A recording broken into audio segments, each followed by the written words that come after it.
Donc, pour commencer notre recette d'aujourd'hui, on doit éplucher les patates. Donc, je sais que tout le monde sait faire ça. Donc, on va éplucher nos patates et après, on va les couper en grands morceaux et les mettre dans une casserole avec de l'eau un tout petit peu salée et laisser cuire. Donc, on prépare tout ça à l'avance avant de passer à la viande. On se voit tout à l'heure.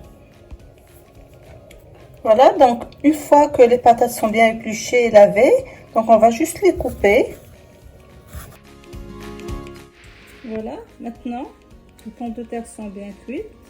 On va juste les écouter et les garder pour plus tard pour commencer la préparation de notre recette d'aujourd'hui. À tout à l'heure.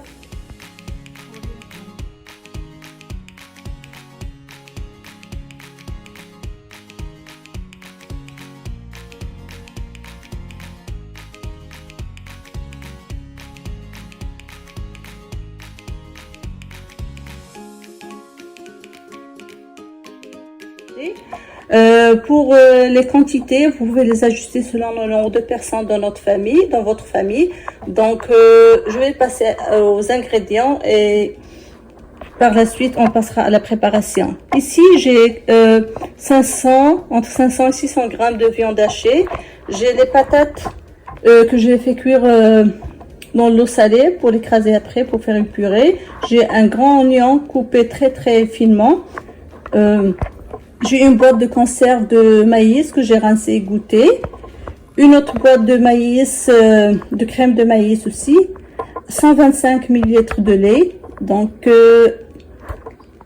pour les épices, j'ai le poivre, le sel, une bonne cuillère à soupe de beurre, un peu de paprika juste pour la décoration du persil, sans oublier le noix de muscade, que ça donne vraiment un goût très spécial à notre recette. Et bien sûr, on aura besoin d'un moule pour le four, donc je l'ai déjà beurré et je l'ai mis sur le côté pour que ça soit plus facile et pratique pour que je mets la préparation dedans avant de le passer au four. Ok, à tout à l'heure. Donc pour faire ma purée, j'ai mis le beurre. Je vais mettre un tout petit peu de sel parce que quand je l'ai cuit, j'ai déjà mis un peu de sel dans la cuisson, donc un tout petit peu de sel. Et une petite pincée de poivre, vraiment une petite pincée. Et aussi, je vais mettre la noix de muscade. Je vais juste mettre un tout petit peu. C'est tout. Voilà, donc je vais préparer mes patates et on se voit dans quelques secondes.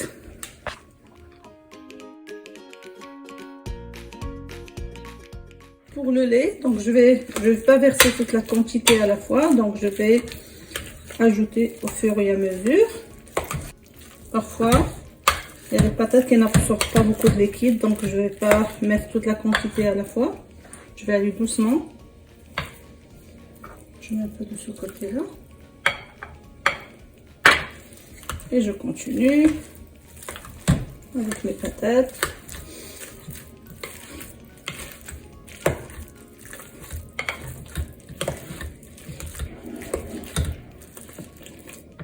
Je crois que je vais ajouter toute la quantité, donc on a 125 ml de lait.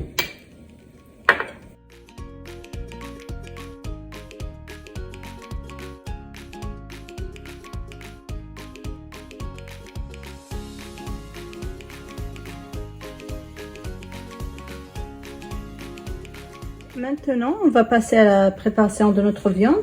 Pour commencer, j'ai mis à peu près une cuillère à table d'huile, vraiment un tout petit peu dans ma poêle. Maintenant, ma poêle elle est bien chaude. Je vais mettre les oignons, je vais les faire revenir lorsque ça devient transparent.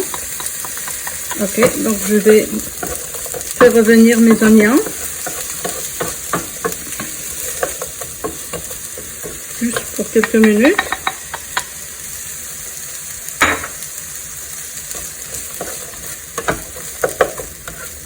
Une fois que je mets ma viande, je vais assaisonner le tout. J'ai vu plusieurs recettes du pâtis chinois, donc il y a des gens qui ajoutent des carottes, des céleris. Donc moi je fais la recette vraiment de base, mais si vous voulez ajouter d'autres légumes, vous pouvez les faire comme des carottes ou bien des céleris. Je vais aussi des gens qui ajoutent les œufs dans la purée, donc moi je vous donne juste une recette simple, facile, qui ne demande pas beaucoup d'ingrédients.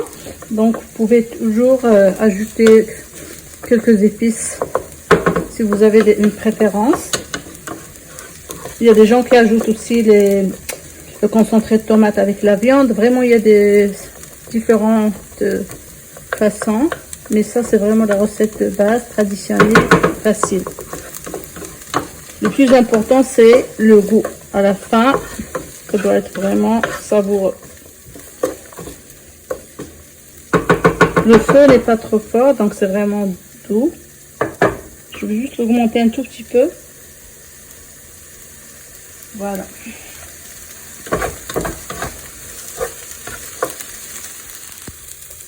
Voilà. Maintenant, notre oignon commence à être doré. Donc, c'est le moment d'incorporer la viande. Donc, voilà, je ramène ma viande. Je vais mettre toute la viande à la fois.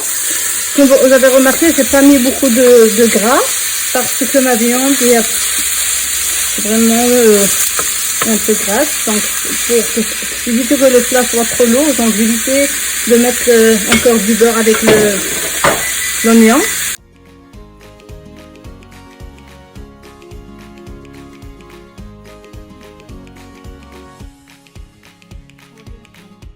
Ok, maintenant on va passer au montage de notre plat d'aujourd'hui. Donc on va mettre notre viande ici au fond de notre plat de four.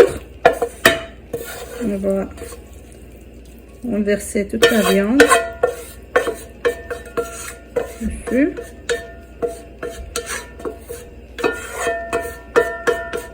Voilà. On va égaliser un petit peu la surface.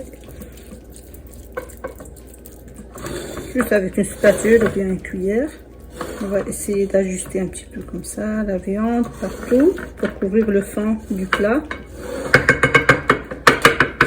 Par la suite, je vais couvrir avec la crème de maïs. Si vous n'aimez pas trop la crème de maïs, vous pouvez faire juste la moitié de ça. Moi, je mets le pot en entier parce que la taille de mon moule est un peu moyenne, donc c'est exactement la quantité qu'il me faut. Par la suite, je vais couvrir avec le maïs entier comme ça. Essayez d'étaler sur toute la surface comme ça pour couvrir toute la viande. Moi, c'est la première fois que je prépare le pâté chinois avec du maïs de cette façon. Je fais des gratins avec viande hachée, mais pas vraiment le pâté québécois. La dernière couche, ça va être la pomme de terre, la purée qu'on a préparée ensemble tout à l'heure. Donc, je vais prendre la purée et je vais mettre par-dessus.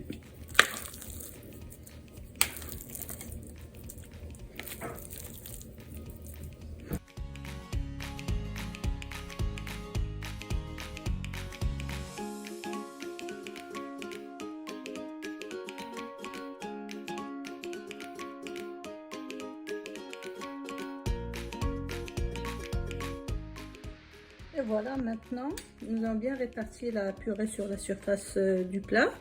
On peut le laisser comme ça. On peut prendre une fourchette et faire une petite décoration. Ça, c'est vraiment très facultatif si vous voulez juste donner un peu de décoration. Par la suite, je vais le mettre au four. Et je vais vous dire exactement combien de temps a pris pour la cuisson. Voilà.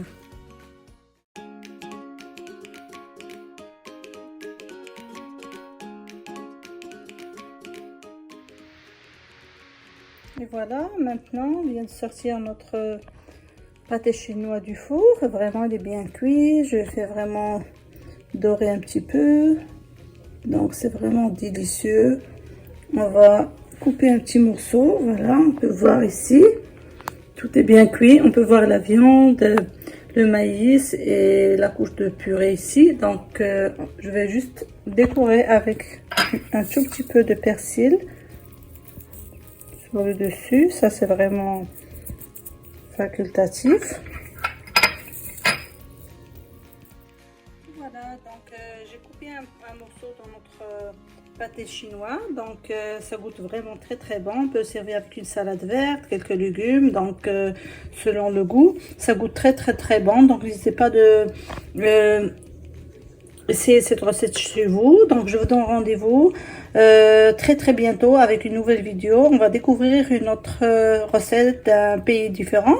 Passez une belle soirée et au revoir.